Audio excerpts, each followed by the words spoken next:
Hi, this is Wu Zhang. Welcome to my channel. Finally, I got my rooftop tent delivered. I spent a lot of time researching which tent to get. There are so many brands and different types out there, and it wasn't an easy choice. Quality was important, but considering the efficiency of an EV, I was aiming for something thinner and lightweight as possible. iKamper is a popular brand for rooftop tents, both in Korea and US. Among their models, I chose the iKamper 3.0. It was more affordable compared to other hardtop tents, and it seems to meet all my preference for openness and style. The iKamper 3.0 offers plenty of space, comfortable accommodating 3 adults or 2 adults and 2 children. The delivery came in this huge box, and it was very well packaged with a bubble wrap. Once the temporary cover is removed, you can see the iKamper logos. The top part is a hard shell and is built with a honeycomb frame, which offers excellent durability. The iKamper is a rectangular shape, measuring 76 in length and 46 inches in width. When unfolded, it extends to about 90 inches in length. It's 11 inches thick and it's almost 2 inches thinner than the previous version. It weighed about 130 pounds, which is relatively lightweight.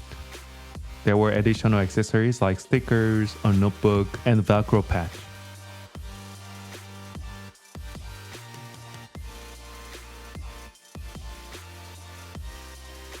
It was a bit heavy to lift alone, so I got some help from a neighbor to place it on the level bars.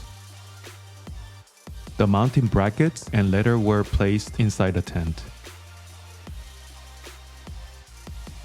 To install the mounting brackets, you just need to lift one side slightly and slide them into the mounting rails. It got too dark that day, so I parked the truck and continued the installation next day. I place all the mounting brackets and adjust the rooftop tents to align with the center of the level bars.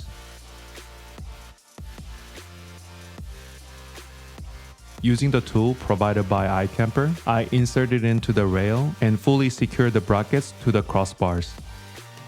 Since Cybertruck has a bit of slope, the front area was a bit tight, so it took me some extra time to get the tool in. And bracket seems to be very sturdy, and the installation wasn't too difficult.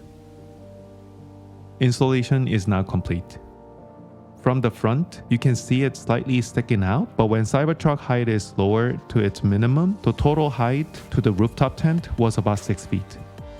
Since the most parking garages are higher than 6 feet, this height should be no issue when parking. In the next video, I'm planning to test how the rooftop tent affects the driving range and go for camping soon. Make sure to subscribe and like so you don't miss the next video. See ya!